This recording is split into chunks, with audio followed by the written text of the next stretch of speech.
Good evening. I'm Tony Clark. On behalf of my colleagues here at the Carter Presidential Library, I want to welcome you, especially to tonight's, because I really wanted to get Lynne to come and speak tonight.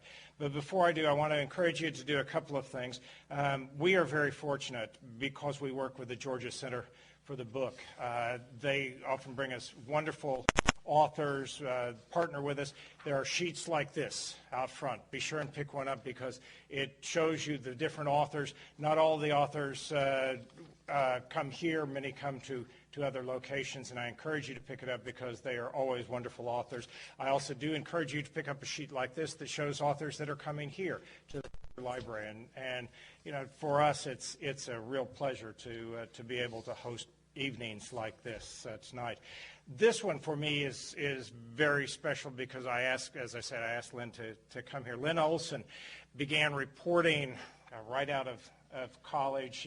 She went with Associated Press. She was in their San Francisco bureau.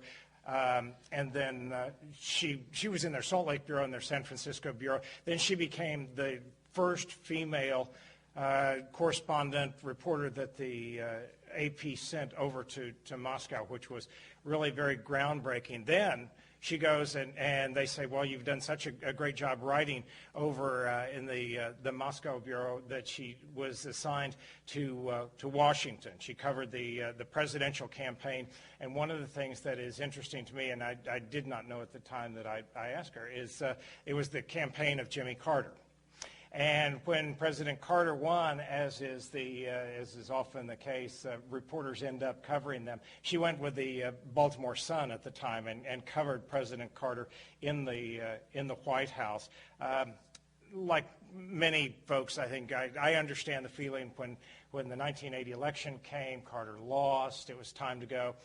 It was time for Lynne to do something else. I mean, you'd already covered the best, so she went with her love of writing and became a feature writer. She has written a number of books. This one is her fourth book.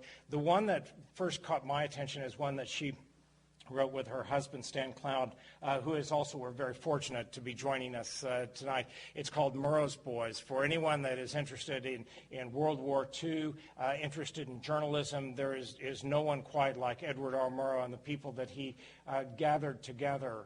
It is a wonderful book, and I encourage you to read it. It was because I had read that book, and I loved it so much, and then I saw in Publishers Weekly or the AJC that she had written a new book about a person that fascinates me, Winston Churchill, and the people that brought him to power. I said, I've got to have Lynne come here, and I just emailed her and said, please come here, and I am so glad that she did. We have this tendency in hindsight to think that Churchill just, almost magically became Prime Minister of England at the time he was needed so much. There were PBS shows about the wilderness years and the times, when he was very much out of favor, and it wasn't just an accident that he came to power. So please join me in hearing about the story of Winston Churchill and his coming to power. Please join me in welcoming Lynne Olson.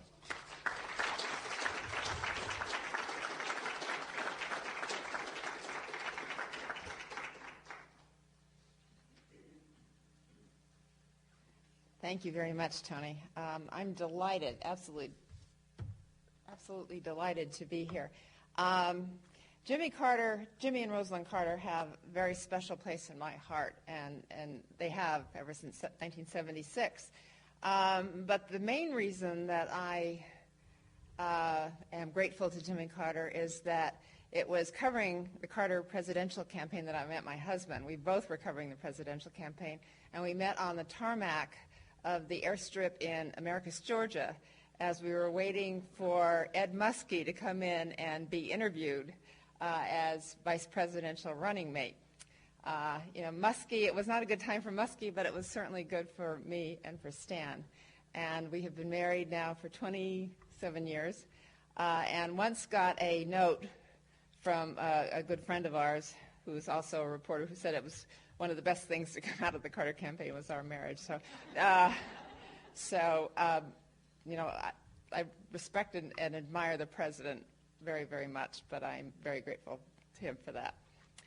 Thank you all for coming tonight and giving me the chance to talk about a subject that I absolutely love, which is this group of British politicians with very little political power or influence who stood up for what they believed, and in the process of that changed the course of history. These troublesome young men, by the way, the title comes from a letter that one of the troublesome young men, Harold Macmillan, wrote to Winston Churchill in 1928, in which he said to Churchill, who was then Chancellor of the Exchequer, "You have always been most kind to those of us who are considered troublesome young men." They were Tory members of Parliament who were strong opponents of the appeasement policies of Prime Minister Neville Chamberlain. And in May of 1940, a beautiful spring day, about 67 years ago, they did the unthinkable. They set out to oust Chamberlain, who was the leader of their own party, from power.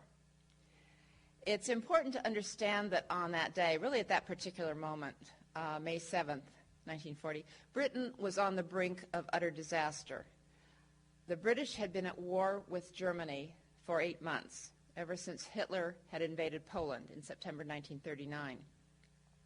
Defending Poland was supposedly the reason why Britain and France had gone to war in the first place, but they had done nothing to help save Poland. And the question was there any other reason for continuing this so-called conflict? If there was, Chamberlain's government never said what it was. It refused to declare its war aims and seemed to prefer a token conflict, waged as cheaply as possible. The British Army was undermanned, ill-equipped, and badly organized. Able-bodied men, this is 8 months into the war, were still working as chauffeurs and as doormen at London's luxury hotels and at the private clubs. The production of armaments was proceeding at a snail's pace. According to one of the rebels that I write about, it was a war without arms, without faith, and without heart. The truth was that Chamberlain and his government had absolutely no interest and no desire to fight a real war. They had imposed an economic blockade on Germany and seemed to think that was going to be enough to bring Hitler to his knees. Hitler, on the other hand, as we know now, had used those 8 months of phony war to prepare for all-out war. His forces had ripped through Poland in the fall of 1939, and then in April of 1940 had invaded Denmark and had soundly defeated the Royal Navy and the British Army in Norway. So throughout that lovely spring, Hitler was also getting ready to launch a blitzkrieg through Western Europe, a blitzkrieg that would ultimately aim straight at the English Channel. The Tory Rebels, in my book, The Troublesome Young Men of the title, had spoken out repeatedly against Chamberlain's failure to wage war, just as they had spoken out against his appeasement policies before the war. Their struggle really began in February 1938. That's when Anthony Eden, who was Britain's John Kennedy. He was to England in the 1930s what John Kennedy was to the U.S. in the 1960s. He resigned as Foreign Secretary in protest of Chamberlain's appeasement of Mussolini. This struggle that began then in 1938 ended in early May 1940, when the rebels engineered a debate to discuss the disaster in Norway, the German defeat of the British forces in Norway. But what that debate really was the final showdown between them and the Prime Minister. On May 7th, when it began, they knew that their odds were regarded as slim to none. In fact, in the words of Time magazine the next week, nobody thought on that first afternoon of debate that there was more than an outside chance of dislodging Chamberlain. Yet 3 days later, Neville Chamberlain was gone and Winston Churchill was Prime Minister. And on that very day, May 10th, it sounds like out of a movie, Hitler launched his blitzkrieg of Western Europe.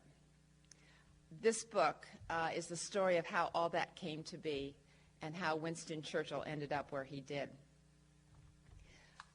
The idea for the book came from research that Stan and I did for two previous books that we wrote, both of them touching, one of them, the Murrow Boys, both of them touching on that climactic spring and summer in 1940, which is when the epic of Winston Churchill really began.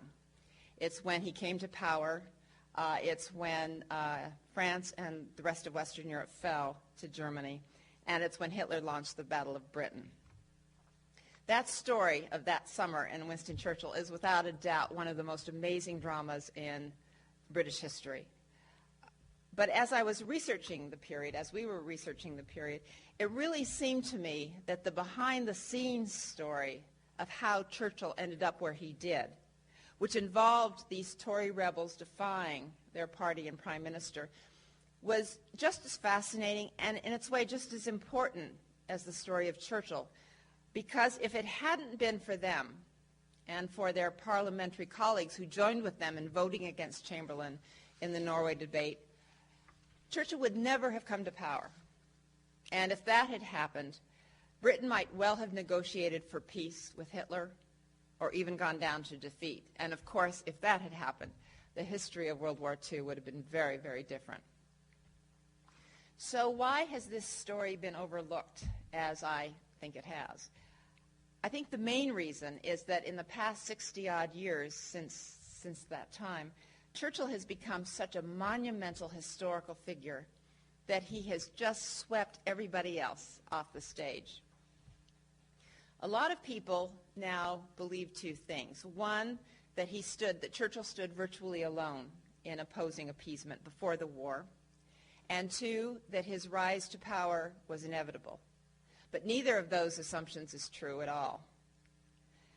There is no question that Churchill was the most eloquent and the most outspoken critic of Chamberlain's appeasement policies before the war began. But there were these other Tory MPs that I've been talking about 20 to 30 of them, for the most part, who had been fighting appeasement as well, some of them actually even before Churchill did. And in terms of getting rid of Chamberlain, Churchill had no role at all in the plot to bring him down. When the war began, Chamberlain had brought Churchill into his cabinet as First Lord of the Admiralty. And Churchill stayed loyal to him publicly throughout the war, even though privately, in the war cabinet, he was pressing Chamberlain and the other cabinet ministers to really wage war, which they weren't doing.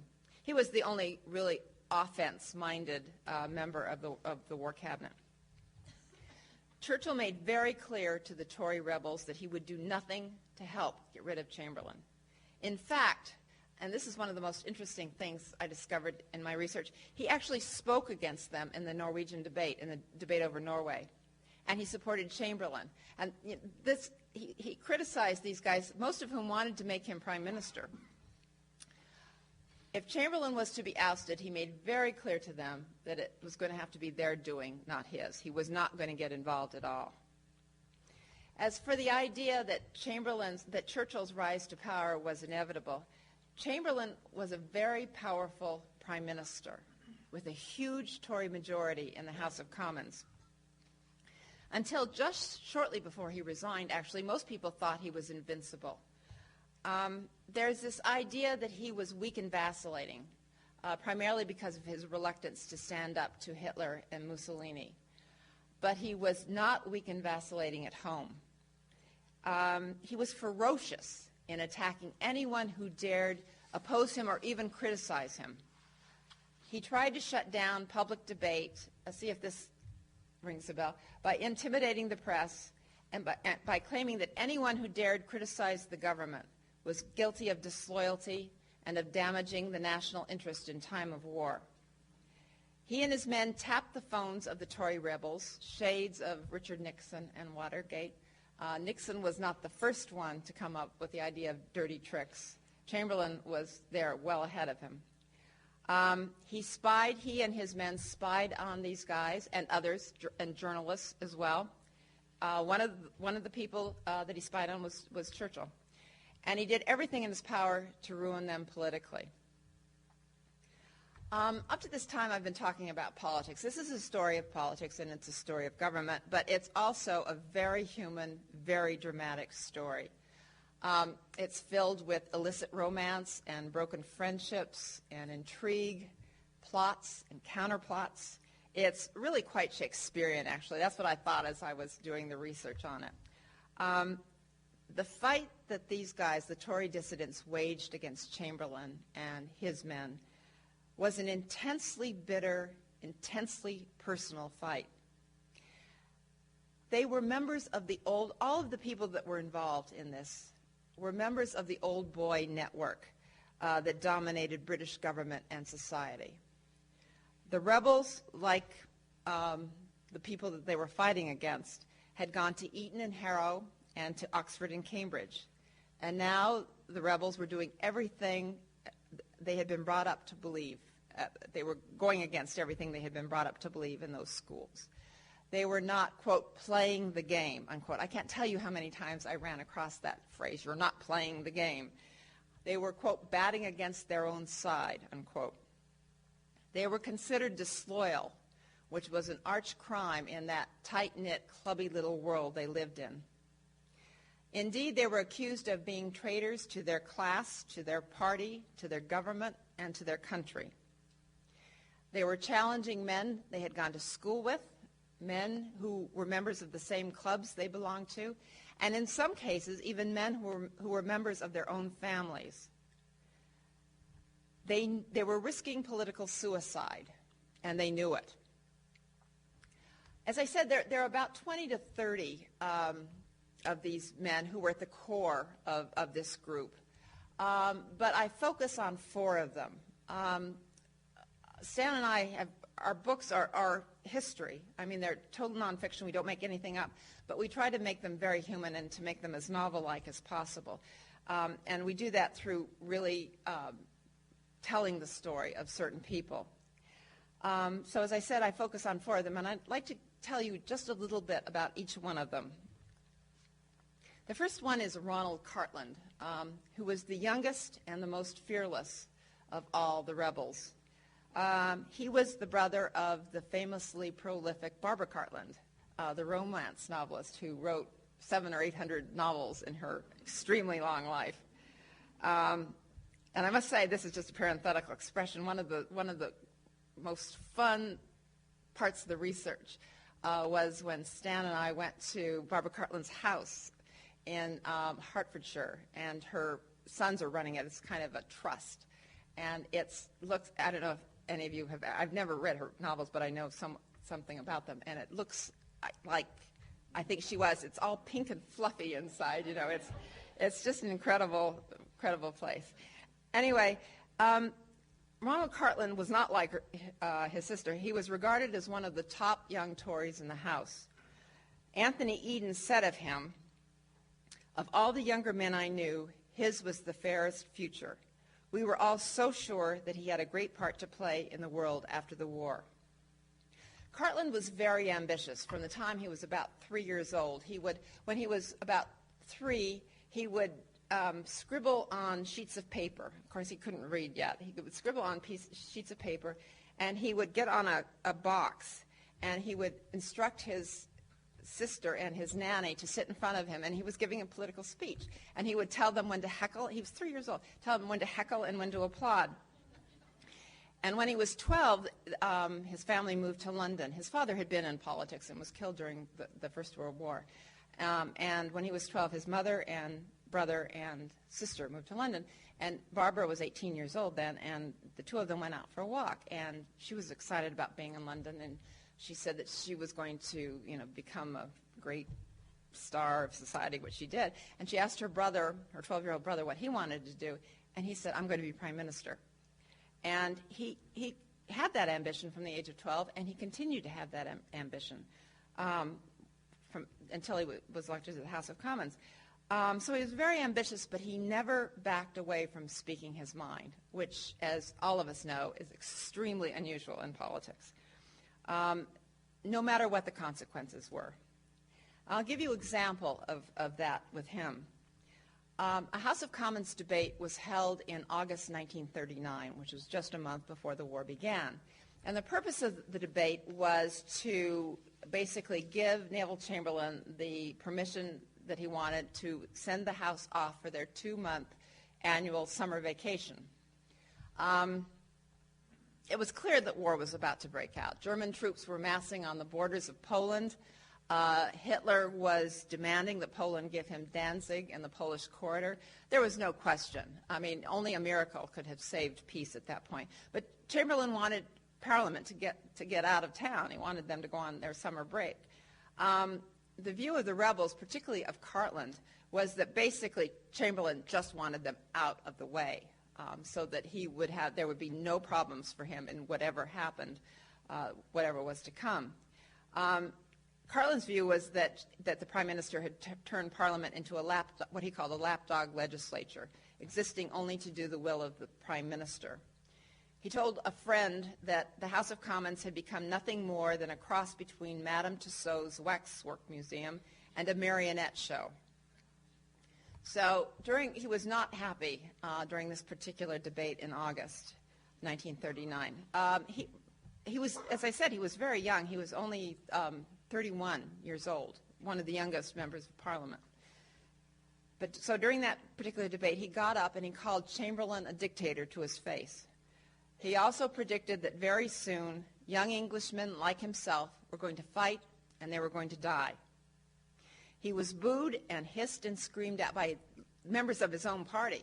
The opposition, the Labour Party, was cheering him on. Because in the words of Harold Nicolson, who is another one of the men I write about, he, Cartland, had committed the greatest of all heresies. He had dared not only to challenge the party whips, but to affront the sacred name of Chamberlain himself. The Prime Minister was absolutely furious. He personally did his best to get Cartland out of the House of Commons.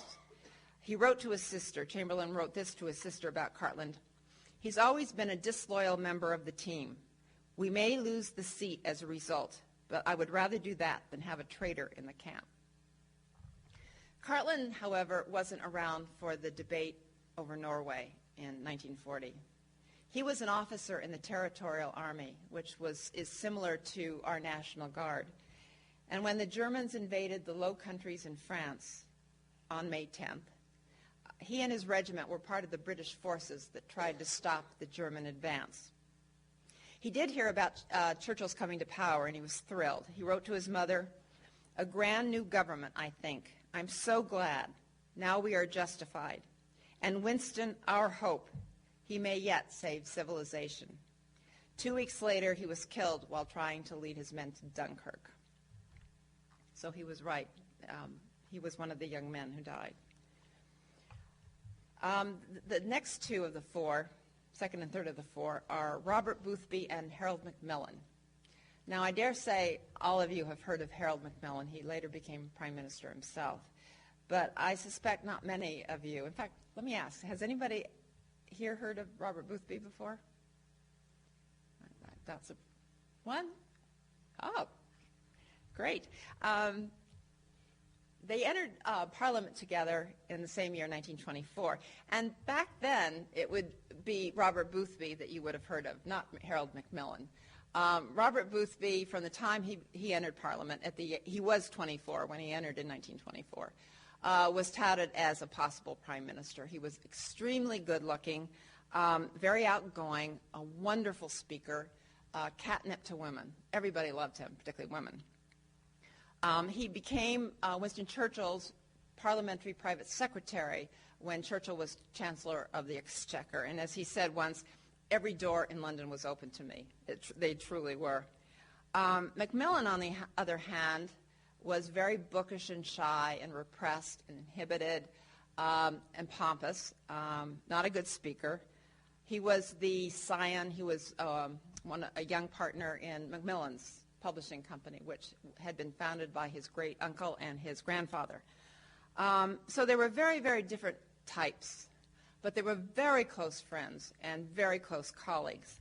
Both of them were extremely liberal, and they worked closely together to try to bring economic justice and social reform to Britain. As you can well imagine, if you know anything about the Tory party in that period, especially in the 1920s and 1930s, they were not exactly popular with most of their fellow Tories. In fact, they were considered socialists by most members. At one point, Harold Macmillan's nanny, old nanny, once said, "Mr. Harold has become a dangerous pink." They were very, very upset with Harold Macmillan. Their friendship, this close friendship that they had, however, ended in the late 1920s when Robert Boothby fell passionately in love and began a notorious lifelong affair with Macmillan's wife, Dorothy, who was the daughter of the Duke of Devonshire. That, as I said, it was lifelong. It continued until, or at least the relationship continued, the close relationship continued until Dorothy Macmillan died in the late 1960s. Several years after Macmillan had stepped down as Prime Minister, this relationship had continued on until then. It's a fascinating story. It's really an amazing story. Only in England, I swear to God. Macmillan was devastated by the affair, as you can imagine. In fact, he supposedly tried to commit suicide at one point. But he continued to ally himself with Boothby in the battle against Chamberlain and appeasement. They remained, at least on the surface, very close colleagues, and they worked together. The last of the four is Leo Amery. In many respects, Amery's career mirrored that of Churchill's. Amery had been a journalist when he was young. He covered the Boer War, as Churchill had. He was a longtime member of Parliament. He had held several cabinet positions, as Churchill had. In fact, he had known Churchill ever since they were schoolboys together. They had gone to Harrow, which is one of the elite public, meaning private schools in England. They met when 14-year-old Winston crept up behind 15-year-old Leo at the school swimming pool and pushed him in. That incident set the tone for the incredibly testy, competitive relationship that they had for the rest of their lives. They were basically rivals. They were semi-friends, but they were more rivals than friends. They didn't get along that well with each other. Amery, on the other hand, was a longtime friend and supporter of Neville Chamberlain's. But curiously, it was Amery more than anyone else who was responsible for getting rid of Chamberlain and bringing Churchill to power. He had joined the anti-appeasement rebels shortly after the German Anschluss in Austria in 1937. Amery was half Jewish, something that he didn't tell anyone about. And when the Germans marched into Austria and the Nazis started treating the Jews the way they did, Amery was just horrified by what was happening to the Jews. At the time of the Munich Agreement, a year and a half later, Amery spoke out very strongly against what he saw as a betrayal of Czechoslovakia by Chamberlain. But unlike some of the younger, more radical rebels like Cartland, Macmillan, and Boothby, he wasn't ready yet to bring Chamberlain down. He had not yet lost all faith in the Prime Minister. He still considered him a friend. That loss of faith happened after the war began, and after Chamberlain made very clear, as I said, that he was not going to wage real war. It was at that point that Amery took over leadership of the rebels. Up to that point, as much as they wanted leadership, the rebels never had it. They had hoped that Anthony Eden would lead them, which he didn't do, and we can talk about that in the question and answer period if you'd like. So Amery did take over leadership when the war began. And at the same time, he also assumed Churchill's former role as leader, as main critic of the Chamberlain government. Remember, Churchill was now in the government himself. So Amery took over that role. He was absolutely determined that Chamberlain not be allowed to run roughshod over Parliament. And he mounted attack after attack on the government's failure to gear up for war, on both military and economic fronts. But his greatest contribution was his speech during the Norway debate. I should precede that by telling you that Amery had the reputation of being a stupefyingly boring speaker. there was this, I should also tell you that he was very, very short. He was 5'4". And so he's 2 inches shorter than Winston Churchill. He was always competing with Winston Churchill, and even on the height level, he lost out. There was a saying in the House of Commons that if Leo Amery had been half a foot taller, and if his speeches had been half an hour shorter, he might have become prime minister, which is what his great ambition was as well. He wanted to be prime minister too. During the Norway debate, despite that reputation, he delivered one of the most electrifying speeches ever heard in Parliament. It was a savage attack on Chamberlain's policies that helped lead to his downfall. He knew going into it that it was the speech of his life. He prepared really hard for it, knowing his reputation and knowing quite well how bad a speaker he usually was. In working on it the morning of the debate, he put in his notes a quotation from Oliver Cromwell. He didn't know if he was going to use it or not, but he thought that he would wait for the debate and see how it went. I'd just like to read a very little bit of this debate. It went on for about an hour, and I'd just like to read the very end because it includes the Cromwell quotation. I should also say that the circumstances leading up to his speech were very dramatic. He was what's called a privy councillor. He was, as a former cabinet member, he had the right to be called on early on in the debate because of his august stature. But the Speaker of the House of Commons, knowing that he was probably going to speak out against the Prime Minister, kept looking over him, acting as if he weren't there. And it got to be about 8 o'clock at night. The debate had begun at 2 o'clock that afternoon. And Amery knew that everybody was going to go out to dinner and that, nobody's going to be there. So he stood up shortly before 8, and of course that's exactly when the Speaker called on him. And he thought that he might sit down and wait for the next day. It was a 2-day debate. But one of his colleagues came up behind him and whispered in his ear and said, "Go ahead and start, and I'll make sure you have enough people." And so he did, and he kept playing for time. He kept talking, and this guy did. He went out to the cloakroom, he went out to the lobbies, he went out to restaurants, he went out to bars, any place that members of Parliament were, and he dragged them back in. And so finally, when Amery got to the heart of his speech, the chamber was full. Amery's voice grew quieter as he looked around the chamber. "Somehow or other," he continued, "we must get into the government men who can match our enemies in fighting spirit, in daring, in resolution, and in thirst for victory. It may not be easy to find these men. They can be found only by trial and by ruthlessly discarding all who fail. But find them we must, for we are fighting today for our life, for our liberty, for our all." Amery paused. The chamber was hushed. His fellow MPs focused on every word. He thought of the quotation from Oliver Cromwell that he had jotted down that morning. He had to decide now. Should he read it? The words were scathing, even brutal. But as Amery studied the faces of his colleagues that night, he knew he could use them and carry the Commons along with him. He would quote these words of Cromwell with great reluctance, he said, because I am speaking of those who are old friends and associates of mine. But they are words which I think are applicable to the present situation. Amery glanced down in his notes. This is what Cromwell said to the Long Parliament when he thought it was no longer fit to conduct the affairs of the nation. His voice hardening, he fixed his gaze on members of the cabinet, sitting stock still on the front bench. "You have sat too long here for any good you have been doing. Depart, I say, and let us have done with you. In the name of God, go." Well, as you can imagine, it just stunned the chamber.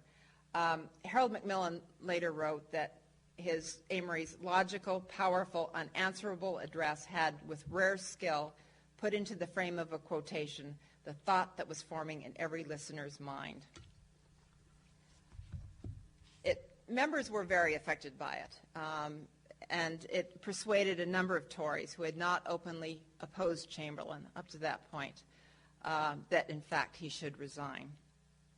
As I say in the book, in arguably the most important debate in the history of Parliament, it was the oratory of Leo Amery, not Winston Churchill, that in the end was to have the most lasting impact on the fate of Britain. There's a sad postscript to the story of Leo Amery. He was a real patriot. I mean, he deeply loved his country. He had a son who was one of the 2 people that were hanged by Britain at the end of the war for treason. His son's name was John Amery, and while his father served in Churchill's cabinet as head of the India office during the war, John Amery was living in Berlin, making pro-Nazi broadcasts and trying to persuade British prisoners of war to fight for the Germans. He had been a real ne'er-do-well all his life, constantly getting in trouble, and his parents were constantly trying to bail him out of trouble. When the war began, he had been in Paris, where the Germans found him, and finding out he was the son of a cabinet minister, persuaded him to come to Berlin. He was captured in the spring of 1945 and brought back to England. And in December of that year, he was hanged, despite a desperate last-minute campaign by his father to get the sentence commuted. So there you have a very brief look at the men who are at the center of my story. I'd like to end. I would like to quote from another of the troublesome young men. His name is Paul Emrys Evans. And after the war, he wrote this: "Politics, it is truly said, is the art of the possible. But great causes have only prevailed through the vigor and energy of resolute men who attempted and succeeded in making the impossible possible." These men, I think, made the impossible possible in May 1940. There are those historians who have written that Winston Churchill's coming to power in May 1940 was kind of, in fact, one person called it a parliamentary spontaneous combustion. In other words, it was a force of nature. It just happened, that it was a deus ex machina. But it wasn't. It was the actions of these men who showed political leadership and moral courage at a time when their country's future was at stake. And for that, Britain and the rest of the world are forever in their debt. Thank you very much.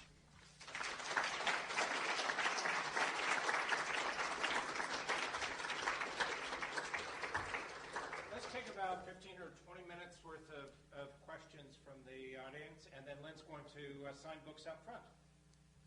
Yes, sir. Yes. I haven't read the book, but I bought it.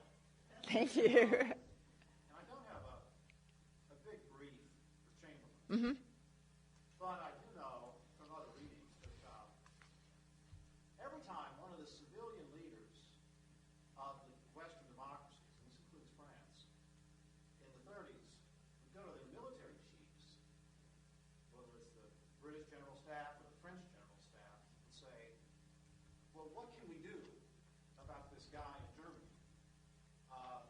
They would always, not always, but I think frequently get a shrug and a, well, gosh, it's going to take us, 2 years to mobilize, and we don't have any guns, we don't have any tanks, we don't have any planes, and it'd just be better, Monsieur Daladier, or, Mr. Chamberlain, if you could just not get us, into trouble with this guy, Hitler. And I will read the book, but I wonder if these men who supported, a tougher line,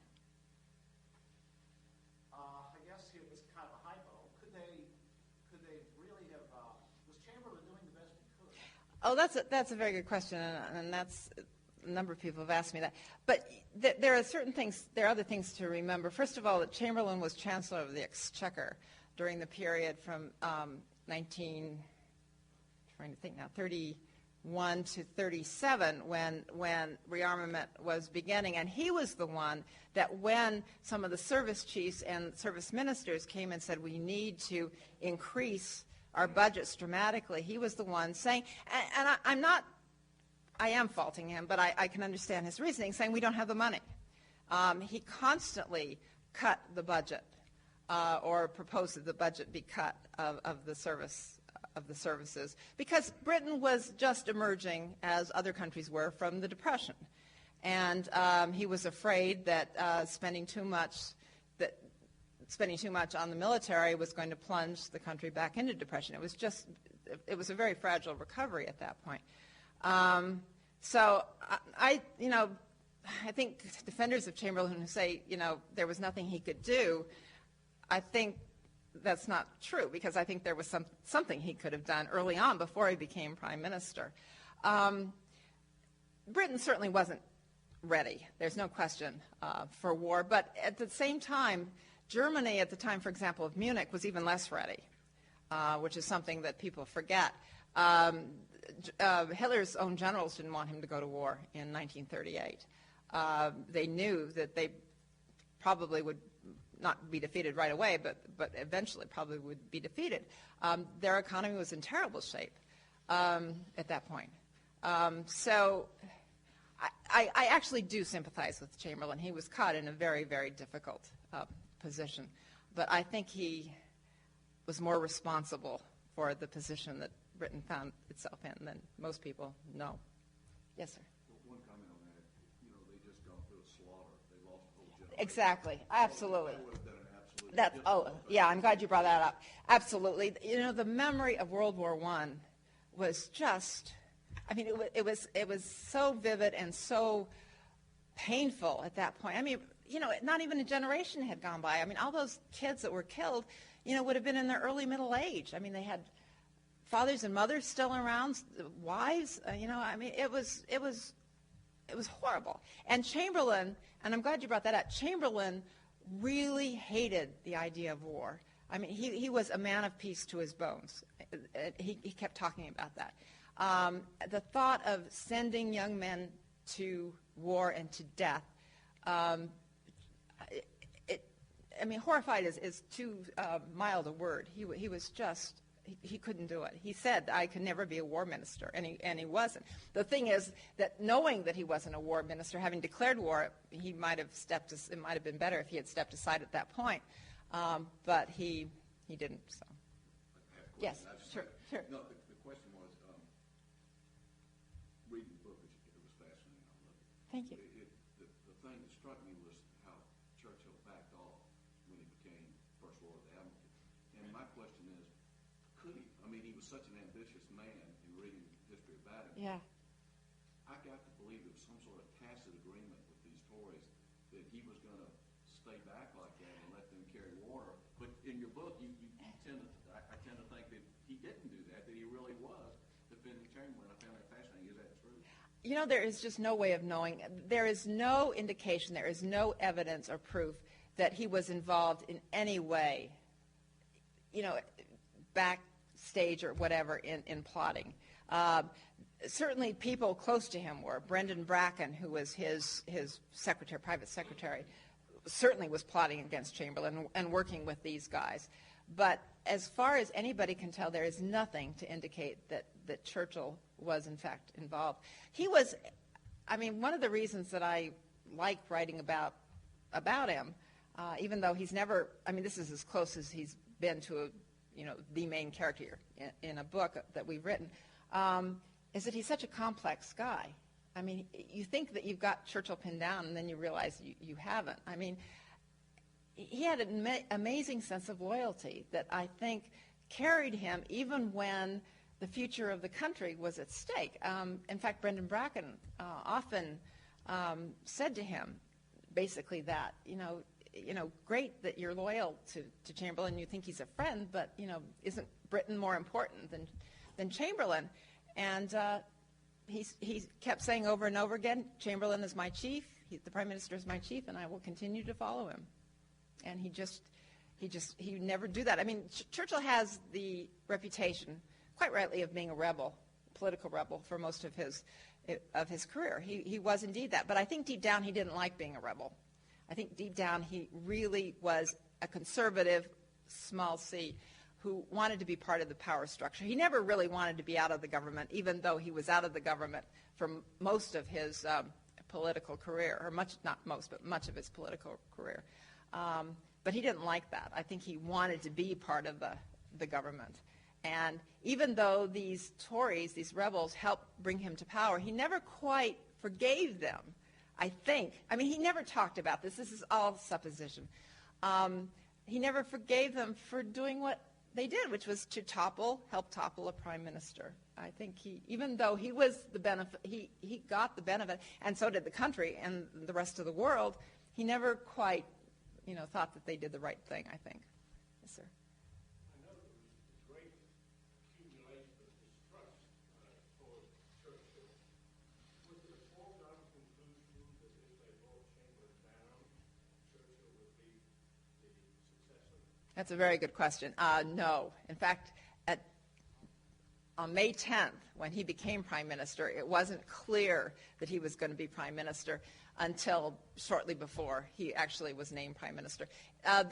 He and Lord Halifax, who was the foreign secretary under Chamberlain, were considered the two most likely to succeed Chamberlain if he stepped down. And virtually everybody, that's an exaggeration, but most Tories favored Halifax. Most Labour members favored Halifax. The King favored Halifax. Newspapers favored Halifax for a lot of different reasons. Churchill was not trusted very much by most of the members of Parliament. He was popular in the country when he became prime minister, very popular, but he was not popular overall in the House of Commons. He had done too many things. He was considered too ambitious. He had, shifted parties a couple of times. He wasn't considered loyal, even though deep down he really was. So for many different reasons, they favored Halifax. And one of the things that many of these rebels did was to launch a campaign. As soon as Chamberlain resigned, as soon as this vote happened in the House of Commons, they launched a campaign to persuade other members of the House of Commons that it should be Churchill, that Churchill was the only one who could really run a war, that Halifax couldn't do it. And that helped a bit, although Halifax himself said he did not want to become prime minister. He was in the House of Lords, so he wouldn't have been in the House of Commons, which is where the real cockpit was. And he knew that if Churchill was in the cabinet, even if he was just First Lord of the Admiralty, he would have probably become defense minister, that he couldn't compete with Churchill in running the war, and for all those reasons. But the short answer is no, it was not a sure thing until Chamberlain went to the King and said it's in fact the King said, well, is it going to be Halifax? And Chamberlain said, no, it's going to be Winston Churchill. Yes, sir. Also, how do you both have started? Thank you. You're next. This may not be a fair question. I'm just wondering about our neighbors to the north.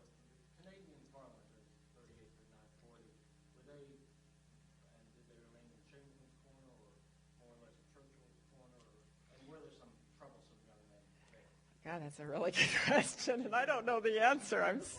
I am really sorry. I mean, I was just up in Toronto, and thank God they didn't ask me that, because I couldn't. Oh, I'm sorry. I mean, I feel very guilty sometimes about Canada and how little we know about that country. I know that they were that Churchill had problems with Mackenzie King, who was the prime minister after he became prime minister, but I don't know if King had supported Chamberlain up to that point or not. Yes. I'm wondering about this relationship between Chamberlain and Mussolini and such. Uh-huh. During the early 1930s, the Japanese were invading China, so they were building up their war machine, and Mussolini was going into Libya and Ethiopia and having wars there, and was geared up already. And the Germans were demilitarized at that time, as I understand it. They were supposed It was supposed to be demilitarized, yeah. They weren't even supposed to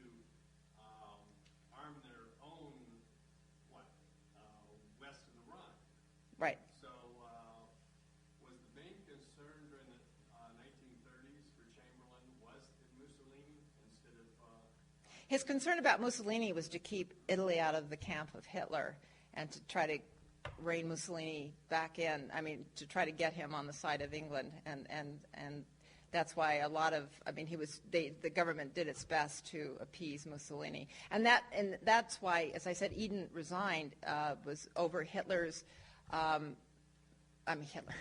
Chamberlain's, appeasement of Mussolini. Eden really wasn't that worried about Hitler at that point. I mean, he basically supported, one of the things that few people know is that Eden actually supported the government's policy toward Germany, but he really thought that after what Mussolini had done in Abyssinia, that basically giving Mussolini a slap on the wrist and saying, no, you shouldn't do that ever again, that wasn't enough, and that that a stand should have been taken right then. Yes. I think of Churchill as being very much a war leader, and there was something in him that made it something more like. I agree with that. I'm wondering, did he have a different mood? And at different times, Could he have been a peacetime leader? That's a what if. All I know is that I think he was the man for the time. I mean, he was a war leader. And in the book, I quote Amery as saying that and it's a very eloquent thing that he wrote in his diary about that he had been preparing for this job. Churchill had been preparing for this job all of his life, and it had to be in a war. I don't think he would have been a very good wartime leader. I mean, a peacetime leader. That's just my own guessing. But he certainly was just the most incredible wartime leader. And what's amazing to me is that the shift in the national mood from, early May when Chamberlain was still in, and then when Churchill took over, the worst time in Britain's history, the nation just came alive. And I think, a lot has been written about the British people being very appeasement-oriented anyway, and that's another kind of justification for Chamberlain not moving against Hitler, is because the country wouldn't have let him. But I think the country, and I cite reasons for thinking that, was desperate for a leader. They wanted a leader. They knew what was going on. They wanted a leader, and there was nobody to lead them. And all of a sudden, just in the the nick of time, here comes this leader who could inspire, and they were ready to go. I think it was just this incredible coming together of a man and a country. And I don't think it's too much to say he saved, in that year in 1940, he did save his country. I think that's not an exaggeration. Anybody else? Yes, sir. Why is nothing to say about the Labour Party? Why haven't I said anything about the Labour Party? Well, basically because the Labour, I say a lot in the book about the Labour Party. The Labour Party was the opposition party, but the Tory party had such a dominating edge in the House of Commons that the Labour Party by itself could not have done anything. It did not have the members, and it didn't have the power. The Labour Party actually was not in great shakes in terms of appeasement itself. It had been a very pacifist party, and in fact had voted against rearmament up until 1938. So it did not have a very good record in terms of the issues we were talking about. It did turn very much against appeasement in the late 30s, but it did not have the manpower. It did not have the edge in Parliament that it needed. Only when it joined with these Tories was something done.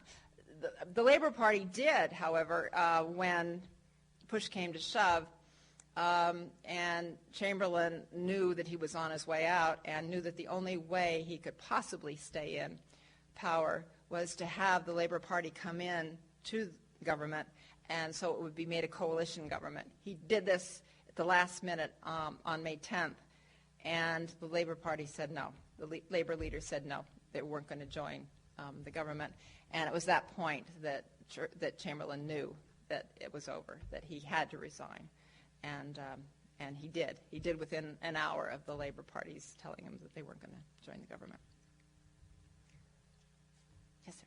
What years does the book cover? The main part of the book is, as I said, it's from February 1938, when Eden resigned, until May 1940. But I also talk a lot about, I go back to really World War I. I go back to the backgrounds of all these guys, but I talk about World War I and the effect it had on the country, and carry it all the way up. And then I talk, at the last couple of chapters are about what happened to all of these men, or to most of these men.